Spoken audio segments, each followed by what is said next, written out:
দেখো, একটা যে বীর বিপ্লবীরা তাদের জীবনদানের মধ্যে দিয়ে, আত্মবলিদানের মধ্যে দিয়ে আজকে এই স্বাধীনতা অর্জন করেছিলাম আমরা, বিশেষ করে স্বাধীনতা আন্দোলনে বাংলা যে পথ দেখিয়েছিল, বাংলা থেকে যে স্বাধীনতার আন্দোলন শুরু হয়েছিল, সেটাকেই এই প্রজন্মের কাছে তুলে ধরাই হচ্ছে আমাদের কাজ। এবং সেই কারণেই এবছর আমরা আহুতি মানে অনুশীলন সমিতির আগামী বছর প্রাক 125 বছর সেটাকেই তুলে ধরেছি। এবং অনুশীলন সমিতির সঙ্গে যে সমস্ত বীর বিপ্লবীরা জড়িত ছিলেন, এখানে আমরা তাদেরই রাখার চেষ্টা করেছি, তাদেরই কীর্তিকাথা আমরা তুলে ধরার চেষ্টা করেছি। এবং বিশেষ করে আমি অভিনন্দন জানাবো শিল্পীকে, যে একটা প্লাস্টার, এটা পুরনো বাড়ি, এটা একটা পুরনো পরিত্যক্ত জেল, সেই পরিত্যক্ত জেলে সেই যাদের জীবনটাই জেলে কেটেছে তাদের সেই প্লাস্টারগুলো কেটে কেটে তাদের মুখমণ্ডল তৈরি করে তাদের প্রতি শ্রদ্ধাঞ্জলি। It's a tremendous work. Theme নোটটা আমরা করেছি এই কারণেই, আপনারা প্রত্যেকবারই জানেন যে আমরা একটা কাগজে দিই, কিন্তু আমরা আজকে টেকনোলজির কথা বলি, বুদ্ধিমত্তার কথা বলি, অনেক কিছু প্রযুক্তির কথা বলি, কিন্তু তাদের বুদ্ধিমত্তাটাই আজকে প্রমাণ হলো। আমি দেখালাম যে কীভাবে বইয়ের মধ্যে তারা বন্দুক বহন করতেন, যে ব্রিটিশ সাম্রাজ্যের চোখে ধুলো দিয়ে বই নিয়ে ছাত্ররা চলে যেতেন আর তার মধ্যেই অস্ত্র শস্ত্র থাকতো, সেটাকেই দেখাবার চেষ্টা করি।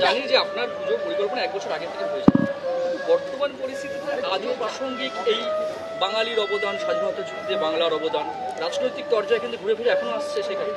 দেখো, স্বাধীনতা আন্দোলনে এটা দেশের স্বাধীনতা, এর মধ্যে রাজনীতি যারা করেন আমি মনে করি তারা ভুল করেন। যারা জীবন দিয়েছেন তারা কোনো দল মত নির্বিশেষে শুধু দেশমাতৃকাকে থেকে পরাধীনতার শৃঙ্খল থেকে মুক্ত করার জন্য তারা জীবন দিয়েছেন। ফলে এটাকে আমাদের সবার স্যালুট করা উচিত। যারা যেভাবে করেন তারা রাজনীতিকভাবে এটা করেন, আমি তাদের বিশ্বাস করি না। আমি মনে করি একজন ভারতীয় হিসেবে যে আজকে আমি যেখানে দাঁড়িয়ে আছি সেটা এই মানুষগুলোর জন্য, আমাদের কাছে এরাই ভগবান। হ্যাঁ, আজকে দেখো এই বীর বিপ্লবীরা মনে করেন তারা তো চিরকাল অমর, যতদিন চন্দ্র সূর্য থাকবে ততদিন তারা আমাদের যে হৃদয়ে থাকবেন।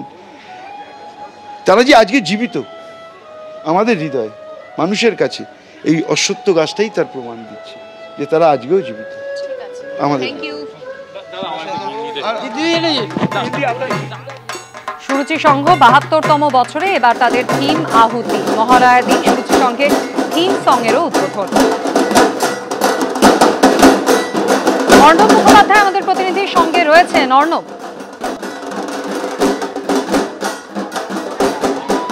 দেখো, এই মুহূর্তে আমরা রয়েছি সুরুচি সঙ্গে। এবছর ৭২ বছরে পা দিল সুরুচি সংঘ। তাদের এদিন থিম প্রকাশ হলো, তোমাকে দেখিয়ে দেবো। আহুতি, তাদের থিম হচ্ছে আহুতি, এবং সেই আহুতি তারা সাজিয়েছেন এখানে অনুশীলন সমিতির আগামী বছর হচ্ছে ১২৫ বছর হবে, এবং সেই কারণেই তারা এবার অনুশীলন সমিতির ওপর থিম করেছেন। এবং আমরা দেখতে পাচ্ছি যে শিল্পী অনির্বাণ দাস তিনি এই থিম সাজিয়েছেন, এবং তার মতো করেই কিন্তু এখানে আলোকসজ্জাও করা হয়েছে।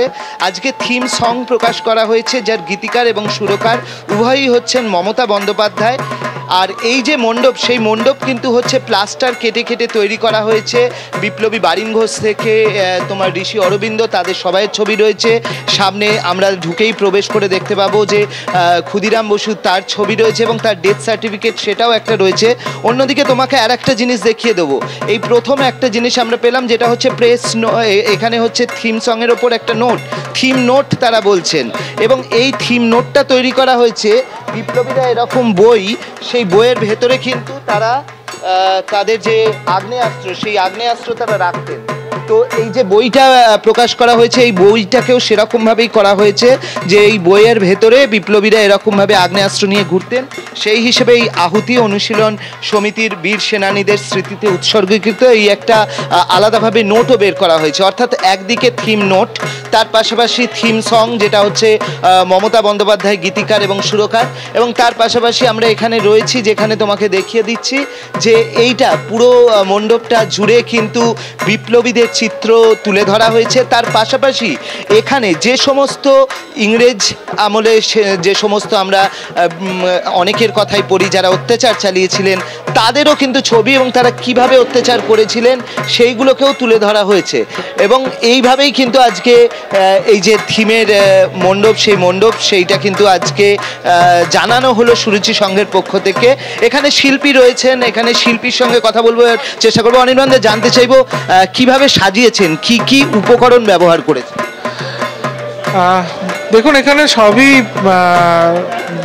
পরিবেশ বান্ধব জিনিসপত্র দিয়ে তৈরি করা হয়েছে মণ্ডপ। মূলত কাঠ, বাঁশ, দড়ি, প্লাস্টার অফ প্যারিস এবং নারকেলের ছোবড়া, বালি এইসব ব্যবহার হয়েছে। মূলত হঠাৎ করে এবছর এই অনুশীলন সমিতি নিয়ে কাজ করার ইচ্ছেটা মাথায় এলো কি? হঠাৎ করে নয়, দীর্ঘদিনের জমানো ইচ্ছে। আমি, আমার দাদু এবং আমার দাদুর বাবা চারুচন্দ্র দাস ছিলেন অনুশীলন সমিতির মেদিনীপুর শাখার অন্যতম ফাউন্ডার মেম্বার, এবং আমার দাদু শৈলেন্দ্রনাথ দাস এবং তার ভাইরাও ছিলেন এই সদস্য। তুমি দেখতে পাচ্ছ যে এখানে যেরকম ভাবে তার শিল্পীর সঙ্গেও যোগ রয়েছে, অনুশীলন সমিতির একটা পারিবারিক যোগ রয়েছে, এবং সেই অনুশীলন সমিতিকে একদমই আমরা সেই ছবি দেখতে পাচ্ছি। অন্য পরিবেশ বান্ধব উপকরণ দিয়ে সুরুচির সঙ্গে এবারের মণ্ডপ তৈরি করা হয়েছে। শ্রীভূমি স্পোর্টিং ক্লাব আমাদের কাছে 10-15 দিনের জন্য থাকে। এই গয়নাটা ওরা পরিয়ে দেয়, আবার ওই গয়নাটা খুলে ওরা নিয়ে যায়। তো এটা মায়ের, আমাদের বারোয়ারি পুজোর এই ধরনের গয়না বাংলায় এই প্রথম আমি মনে করি। এর অনেক আগে থেকে আমরা পড়াচ্ছি। এটা কিছুই ব্যাপার না, ব্যাপারটা হচ্ছে মা চেয়েছে তাই গয়না পড়ছে এখানে। এবারে যেটা আছে হোয়াইট গোল্ড